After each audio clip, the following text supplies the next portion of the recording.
Hello everyone. I hope आप लोग सब अच्छे से सीएसआर नेट एग्जाम का तैयारी कर रहे हैं। और आपको पता ही है कि हम लोग रिसेंट जो एग्जाम हुआ था, जैसे 2024 दिसंबर जो लाइफ साइंस का एग्जाम हुआ था, उसका हम लोग पार्ट सी या और पार्ट बी दोनों, इवनिंग और मॉर्निंग शिफ्ट दोनों का ही हम लोग क्वेश्चन डिस्कस कर रहे हैं। तो ऑलरेडी दो पार्ट आ चुका है। एक में मॉर्निंग शिफ्ट का क्वेश्चन डिस्कस हो रहा है और एक में इवनिंग शिफ्ट का क्वेश्चन डिस्कस हो रहा है।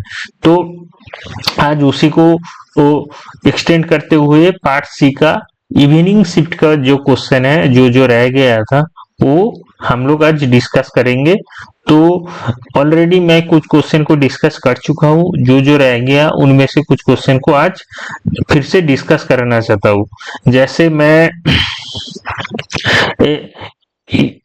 आज दूसरा क्वेश्चन से स्टार्ट करते हैं, जो जो रह गया था। तो मैं आप लोगों को बता दिया था कि आप लोगों को जो जो क्वेश्चन लग रहा है कि इसको डिस्कस करना चाहिए, तो उसको कमेंट सेक्शन पे आप लोग बता सकते हैं। तो उसी को प्रायोरिटी में रख के हम लोग क्वेश्चन डिस्कस कर सकते हैं। बाकी ऐसे मैं सारे क्वेश्चन ही डिस्कस करूंगा वन बाय वन। बट अगर आपको लग रहा है कि ये क्वेश्चन मुझे पहले प्रायोरिटी में चाहिए, तो उसके लिए आप कमेंट सेक्शन में बता सकते हैं कौन सा शिफ्ट का चाहिए, और आईडी नंबर बता देंगे तो हम लोग डिस्कस कर देंगे। तो चलिए देखते हैं आज कुछ और जो क्वेश्चन रह गया था, उसी का आज कुछ क्वेश्चन को फिर से डिस्कस करते हैं। ये आपका पार्ट सी का क्वेश्चन है और इवनिंग शिफ्ट का क्वेश्चन है।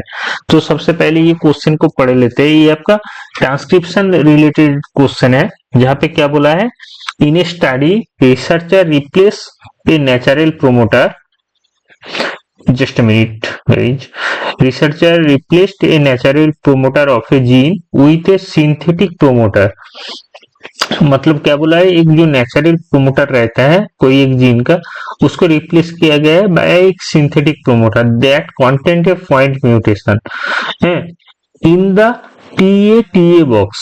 जो टाटा बॉक्स होता है यूकैरियोटिक में, वहां पे क्या किया है, एक पॉइंट म्यूटेशन किया गया है और उसी पॉइंट म्यूटेशन को रिप्लेस किया गया है प्रोमोटर रीजन पे। That prevent binding of the TATA binding protein, जो क्या करते हैं, आपका टाटा बाइंडिंग प्रोटीन को बाइंड होने में प्रिवेंट करते हैं। तो इसके वजह से क्या क्या आउटकम हो सकता है, उसको यहाँ पे आपका ऑप्शन में दिया गया है। क्या बोला है, the following outcomes would most likely result from this modification. तो सबसे पहले हम लोग क्या क्या आउटकम हो सकता है, यहाँ पे जो दिया गया है ऑप्शन को पढ़ लेते हैं। उनमें से क्या बोला है कि कौन सा कॉम्बिनेशन इनकरेक्ट है। तो यहाँ पे क्या बोला है, इनकरेक्ट जो है उसको आपको ढूंढना है। तो सबसे पहले फर्स्ट जो ऑप्शन है उसको हम लोग पढ़ लेते हैं। फर्स्ट क्या बोला है, N mRNA will be generated with an alternative reading frames। अच्छा, ऑल्टरनेटिव रीडिंग फ्रेम्स का मतलब क्या है, जो स्टार्ट कोडोन है, जो ट्रांसक्रिप्शन स्टार्ट साइट है, वहां से नहीं होके दूसरा कोई स्टार्ट साइट से होगा, तो अल्टरनेटिव रीडिंग फ्रेम बनेगा। ये आपका पहला ऑप्शन है। दूसरा क्या बोला है, the mRNA will be transcribed by RNA polymerase 1 instead of RNA polymerase 2। ठीक, तो 3 नंबर क्या बोला है, ट्रांसक्रिप्शन में occur with A reduce efficiency. और चौथा क्या बोला है, ट्रांसक्रिप्शन में occurs but will always result in a formation of non functional mRNA। तो यहाँ पे बोला है कौन कौन सा ऑप्शन इनकरेक्ट है। ठीक,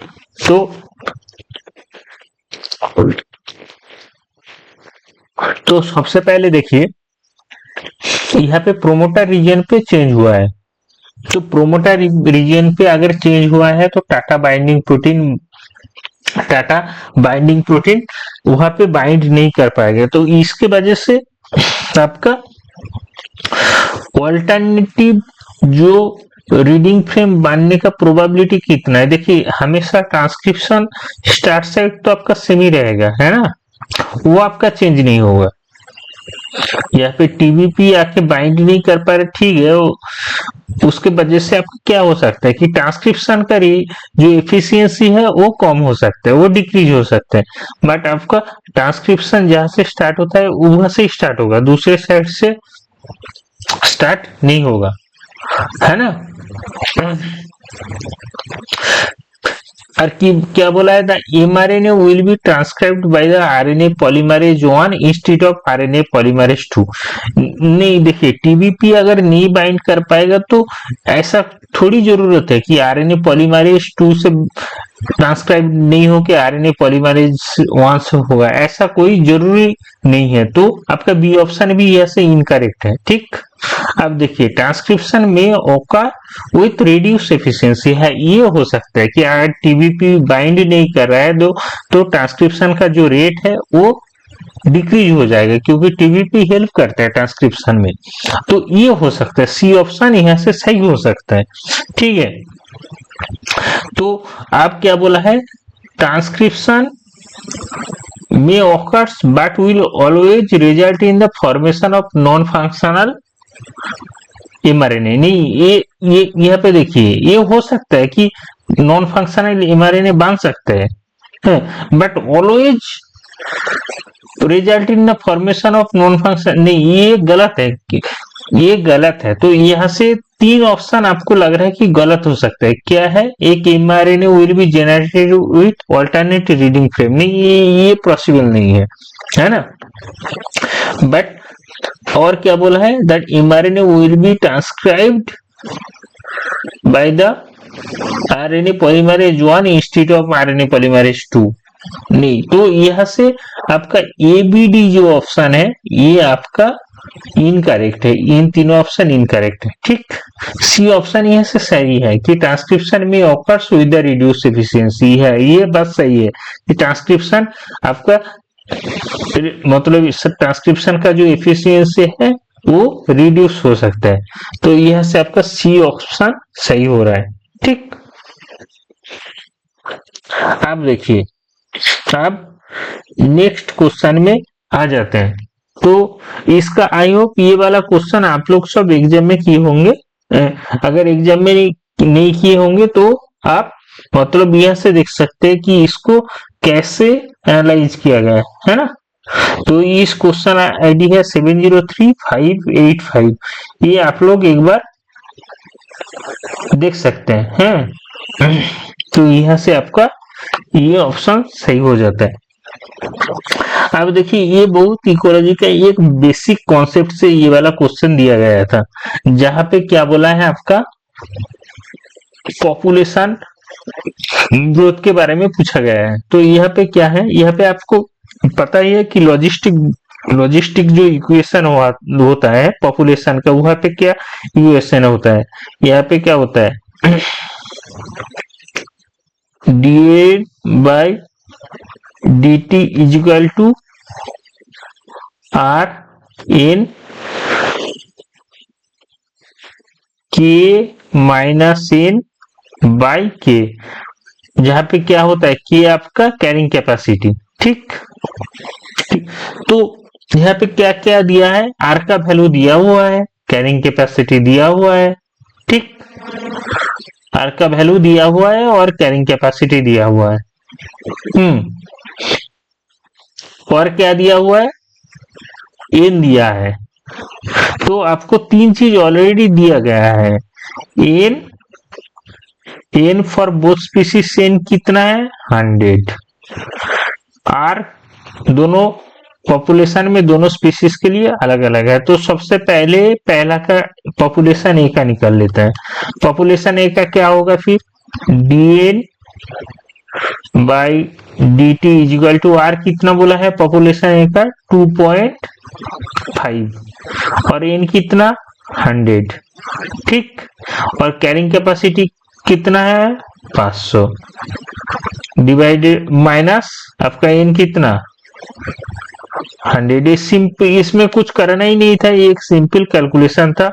आप लोग आई होप ये अच्छे से करके आए होंगे, डिवाइडेड बाय आपका कैरिंग कैपेसिटी। तो अगर इसको आप लोग सॉल्व करेंगे तो बहुत आसानी से हो जाएगा। देखिए इसको सॉल्व करते हैं, 2.5 इंटू 100 400 डिवाइडेड बाई 500। ठीक, तो कितना हो रहा है आप लोग बताइए। इसको अगर आप लोग कैलकुलेट करेंगे तो कितना आएगा बताइए पॉपुलेशन ए के लिए।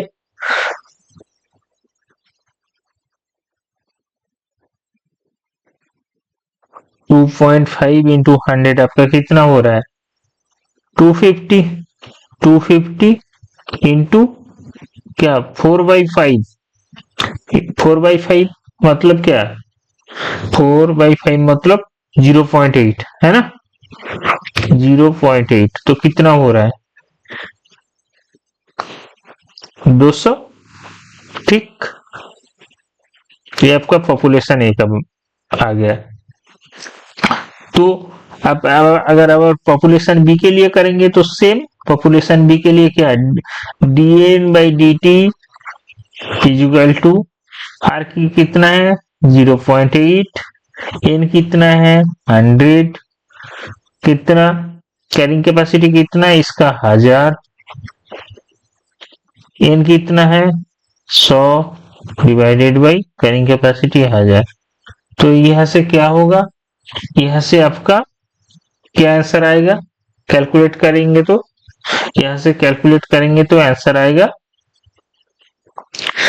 0.8 इंटू आपका 100 कितना हो रहा है 80 यहाँ पे 80 हो रहा है और 900 डिवाइडेड बाई 1000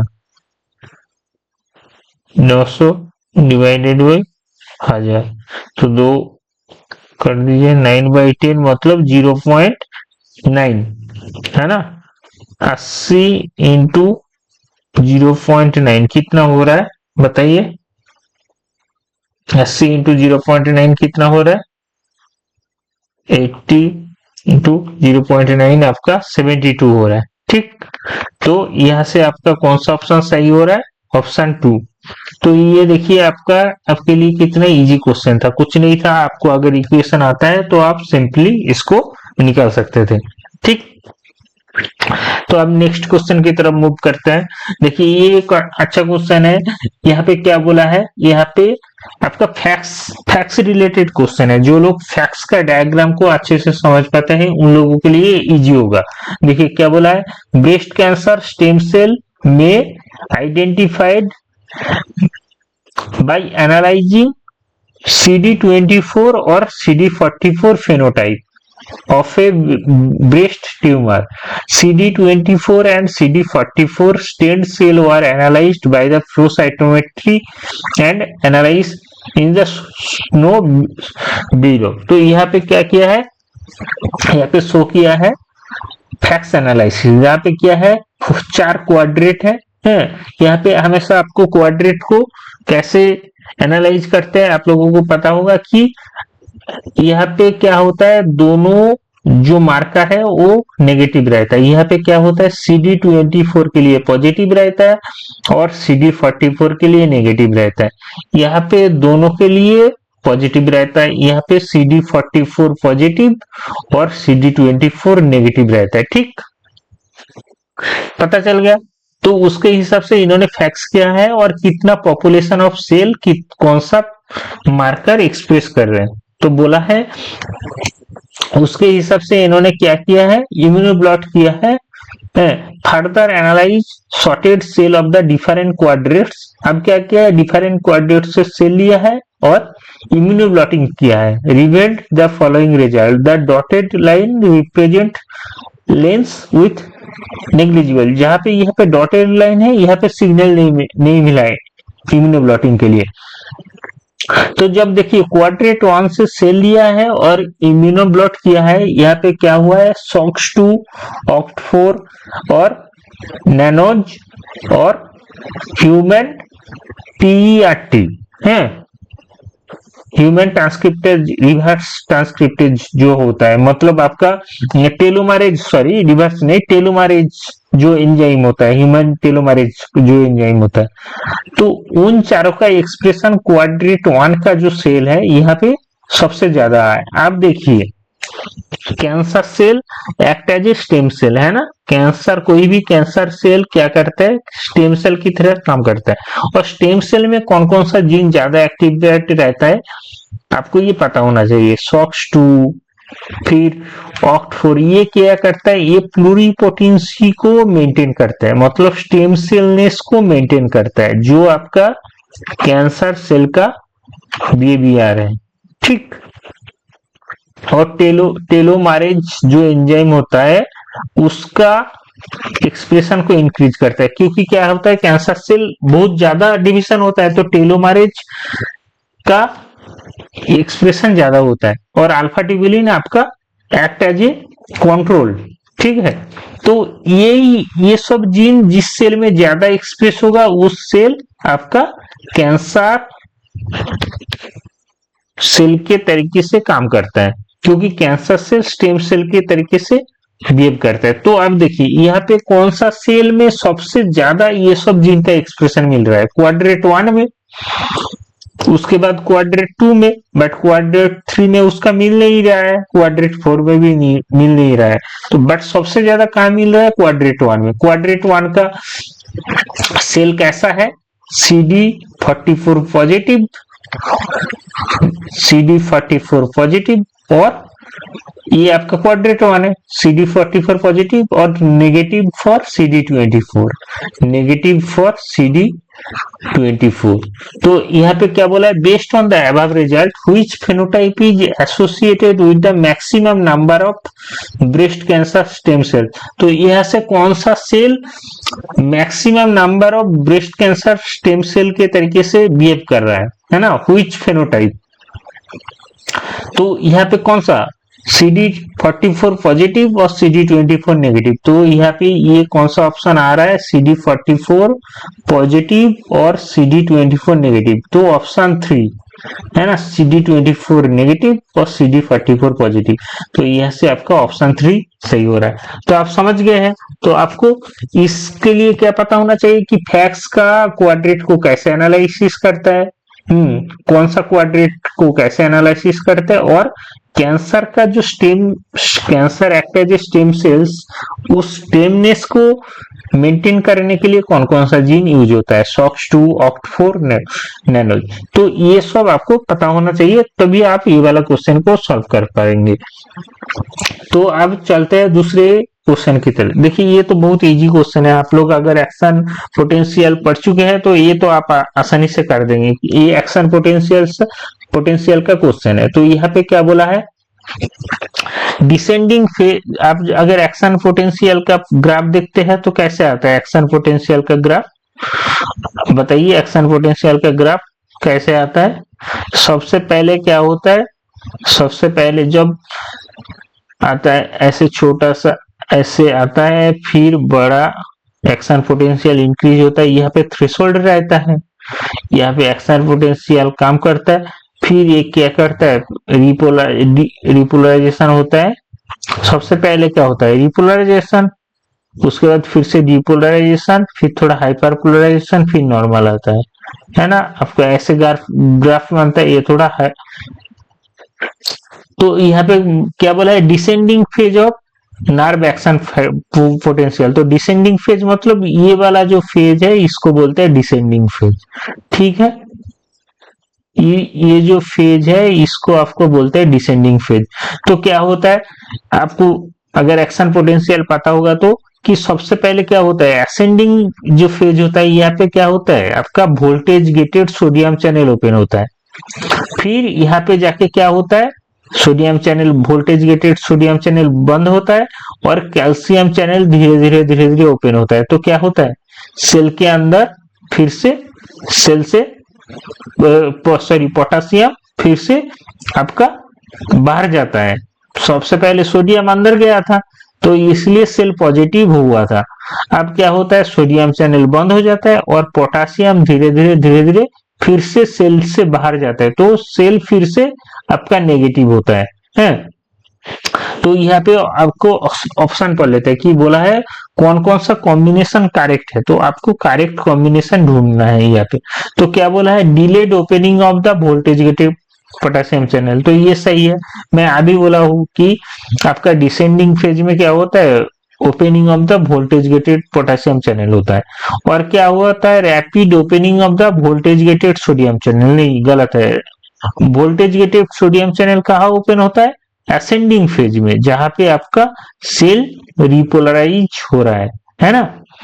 क्या उसके बाद क्या है? Closing of the voltage gated potassium sorry voltage gated sodium channel है। जब असेंडिंग फेज जब डिसेंडिंग फेज होता है तब यहाँ पे क्या होता है? सोडियम चैनल बंद हो जाता है, सोडियम चैनल बंद होता है। तो है ये वाला ऑप्शन सही है, ठीक।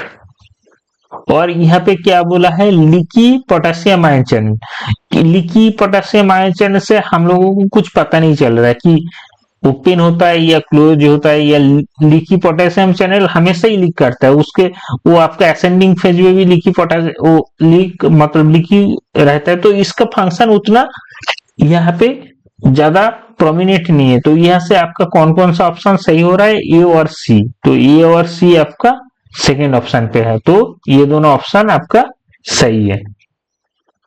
अब नेक्स्ट क्वेश्चन देखते हैं। अब देखिए ये वाला क्वेश्चन बहुत इजी है।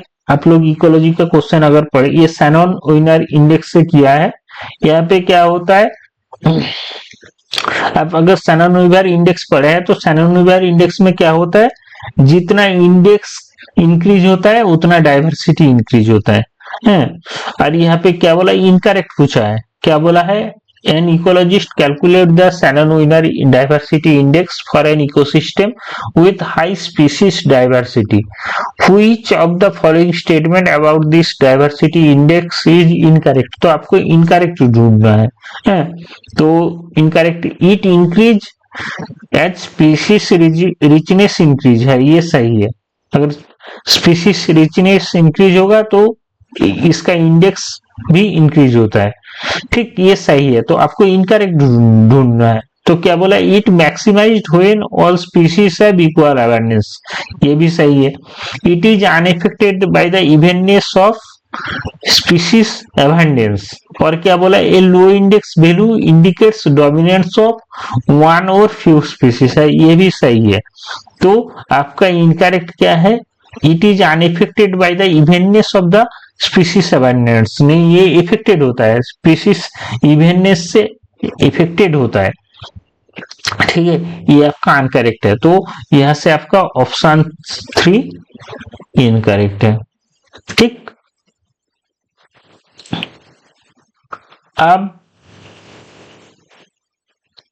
अब ये वाला क्वेश्चन हम लोग देख लेते हैं। बाकी जो क्वेश्चन रह जाएगा वो हम लोग फिर नेक्स्ट सेशन में करेंगे। तो ये आपका जेनेटिक्स का एक क्वेश्चन है, जहाँ पे क्या बोला है? एक sesame the seed coat colour is of two types, white और ब्राउन, ठीक है। ठीक, बोला है true breeding white and brown seeded plants were reciprocally crossed and the result are given below। तो रेसिप्रोकली जब क्रॉस किया है उसका रिजल्ट दिया है। क्या हुआ है? सबसे पहले जब पेरेंट व्हाइट है, मतलब फीमेल व्हाइट है और मेल ब्राउन है, तो क्या हुआ है? 100% व्हाइट हुआ है। और इनका जब फिर से क्रॉस किया गया है F1 में तो 100% ब्राउन हुआ है। और यहाँ पे क्या है? फीमेल ब्राउन है और मेल व्हाइट है तो ब्राउन हुआ है। देखिए यहाँ पे क्या हुआ हो, फिर ब्राउन हुआ है, और फिर जब इन दोनों का बिटवीन क्रॉस किया गया है F1 का, तो F2 में सब ब्राउन निकला।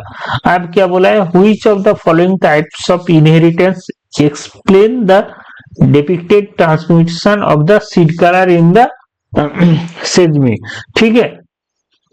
तो यहाँ पे आप देखिए ऑप्शन सबसे पहले क्या है? प्लास्टिड और माइटोकॉन्ड्रियल जीन मेडिएटेड और मैटरनल और cytoplasmic inheritance, nuclear gene mediated maternal effects, polar over dominance और इनकम्प्लीट मैटरनल इनहेरिटेंस। देखिए अगर ये माइटोकॉन्ड्रियल मेडिएटेड होता, अब समझिए, माइटोकॉन्ड्रियल मेडिएटेड मैटरनल साइटोप्लाज्मिक, अगर देखिए माइटोकॉन्ड्रियल से होता, मैं आपको बता रहा हूँ। यहाँ पे माइटोकॉन्ड्रियल कहाँ से आता है? मदर से आता है, सही बात है। तो अगर यहाँ पे मदर व्हाइट है तो बच्चा व्हाइट हुआ, बट अगर F1 के बीच में अगर क्रॉस किया तो यहाँ पे ब्राउन नहीं आना चाहिए था, है ना। यहाँ पे ब्राउन नहीं आना चाहिए था, यहाँ पे व्हाइट ही होना चाहिए था, क्योंकि यहाँ पे दोनों मदर और फादर दोनों ही व्हाइट है, तो यहाँ पे ब्राउन नहीं आना चाहिए था। तो ये तो आपका माइटोकॉन्ड्रियल जीन मेडिएटेड नहीं है ना। आप देखिए सेकेंड ऑप्शन क्या बोला है, nuclear gene mediated maternal effect. Maternal effect में क्या होता है, nuclear gene mediated maternal effect में आप लोगों को पता होगा कि मैं इसका ऑलरेडी एक क्लास ले चुका हूं, जहां पे क्या होता है आपका मैटरनल जीनोटाइप न्यूक्लियर जीनोटाइप क्या करता है, आपका ऑफस्प्रिंग का फेनोटाइप को डिटरमाइन करता है। जैसे आप मान के चलिए यहाँ पे व्हाइट है, व्हाइट के लिए मैटरनल जो जीनोटाइप है मैं मान के चलू कैपिटल डब्ल्यू क्योंकि ट्रू ब्रीडिंग मिला है बोला है, और ब्राउन के लिए मान के चलिए स्मॉल डब्ल्यू। ठीक, अब क्या हुआ है 100% व्हाइट हुआ है, क्योंकि मैटरनल जीनोटाइप यहाँ पे डब्ल्यू क्या करते हैं, कैपिटल डब्ल्यू व्हाइट को रिप्रेजेंट करता है। तो यहाँ पे क्या हुआ है, यहाँ पे जो प्रोजेनी हुआ है जिसका कैपिटल डब्ल्यू और स्मॉल डब्ल्यू हुआ है, बट इसका मैटरनल जो जीनोटाइप था व्हाइट था, इसलिए सब व्हाइट हुआ है। आप देखिए अब दोनों को क्रॉस किया गया है, कैपिटल डब्ल्यू स्मॉल डब्ल्यू। अब यहाँ पे मैटरनल जीनोटाइप क्या है, मैटरनल जीनोटाइप क्या है यहाँ पे कैपिटल डब्ल्यू स्मॉल डब्ल्यू। ठीक, समझ रहे हैं ना। तो यहाँ पे आप देखिए जैसे ब्राउन के लिए आप या ऐसे मान के चलिए कि ब्राउन के लिए कैपिटल डब्ल्यू आपको इजी होगा थोड़ा समझने में, और व्हाइट के लिए स्मॉल डब्ल्यू। ठीक, तो ब्राउन यहाँ पे डोमिनेंट है। ठीक, आप देखिए यहाँ पे जो मैटरनल जो जीनोटाइप था स्मॉल डब्ल्यू था, जिसके वजह से सब व्हाइट हुआ है। आप देखिए यहाँ पे क्या हुआ है, बट इनका जो जीनोटाइप है क्या है, कैपिटल डब्ल्यू स्मॉल डब्ल्यू है। अब कैपिटल डब्ल्यू स्मॉल डब्ल्यू जो है, कैपिटल डब्ल्यू और स्मॉल डब्ल्यू फिर से जब क्रॉस हुआ है तब क्या हुआ है, यहाँ पे जो भी जीनोटाइप जो भी है मैटरनल जीनोटाइप क्या था, इसके लिए मैटरनल जीनोटाइप ये था जो कैपिटल डब्ल्यू स्मॉल डब्ल्यू, जो कैपिटल डब्ल्यू आपका क्या करता है, ब्राउन रंग को डिनोट करता है, इसलिए ब्राउन हुआ है। ठीक, समझ गया। तो यहाँ पे भी सेम ब्राउन के लिए आप मान के चलिए कैपिटल डब्ल्यू और व्हाइट के लिए स्मॉल डब्ल्यू। तो यहाँ पे बच्चा जब होगा F1 प्रोजेनी में, तो मैटरनल जीनोटाइप क्या था, ब्राउन के लिए था, इसलिए सारा ब्राउन हुआ है ना। बट इनका जीनोटाइप क्या है, ऐसा है। तो भी इनका फिर से जब क्रॉस होगा, यहाँ पे जो बच्चा होगा उनका कैसे फेनोटाइप आएगा, मैटरनल जीनोटाइप से। मैटरनल जीनोटाइप कैसा था, ब्राउन था, इसलिए देखिए सब ब्राउन हुआ। तो ये से हम लोग बोल सकते हैं कि ये न्यूक्लियर मेडिएटेड मैटरनल इफेक्ट, तो यह से सेकेंड ऑप्शन सही होता है। तो गाइज आज इतना ही आज डिस्कस करते हैं, बाकी जो क्वेश्चन रह गया है उसको फिर से डिस्कस करेंगे, पार्ट सी का और पार्ट बी का भी। तो आई होप आप लोगों को वीडियो अच्छा लगा, और नेक्स्ट सेशन में बाकी क्वेश्चन को डिस्कस करेंगे। अगर वीडियो को अच्छा लगा तो लाइक कर दीजिए और चैनल को सब्सक्राइब कर दीजिए फर्दर नोटिफिकेशन के लिए। अगर आप लोगों को हेल्पफुल लगा तो फ्रेंड्स के साथ भी शेयर कर दीजिए। तो आज के लिए बाय बाय गाइज।